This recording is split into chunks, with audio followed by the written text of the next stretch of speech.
చేపల కూర చేశాను. చేపల కూర ఉంటే చాలు అనుకుంటారు ఎవరైనా కానీ, మా ఇంట్లో వాళ్ళే ఉంటే చేపల కూరతో పాటు చేపలు ఏంచింది కూడా కావాలంటారు.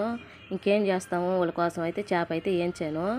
ఇంకా ఏంచకపోయామంటే ఈ పులుసులో చేప అయితే తినరు, ఇంక మిగిలిపోతుంది అన్నమాట కూరకైతే. వాళ్ళ కోసం ఇష్టంగా అయితే తింటారు అనేసి చేప అయితే ఏంచాను.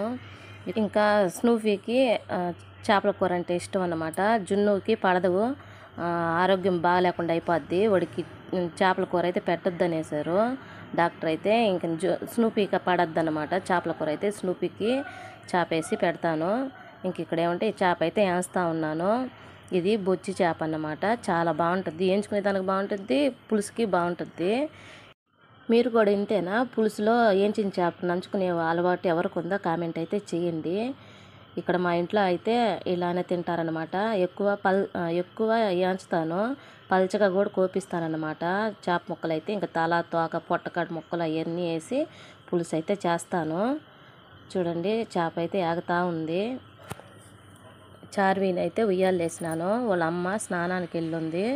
స్నూపీ బయట అయితే పడుకొని ఆలోచిస్తూ ఉందన్నమాట. ఏం ఆలోచిస్తున్నావు స్నూపీ అని అన్నాను. వాళ్ళ నాన్న దగ్గరికి వెళ్ళిపోద్ది, షాప్ దగ్గర పడుకొని కాసేపు అయితే వస్తుంది అన్నమాట. ఏమో ఇంట్లో అయితే ఆలోచిస్తూ బొజ్జో ఉంది. చూడండి జున్ను అయితే బయట పడుకో ఉన్నాడు. ఈ మినీ వ్లాగు ఎలా ఉందో కామెంట్ అయితే చేయండి.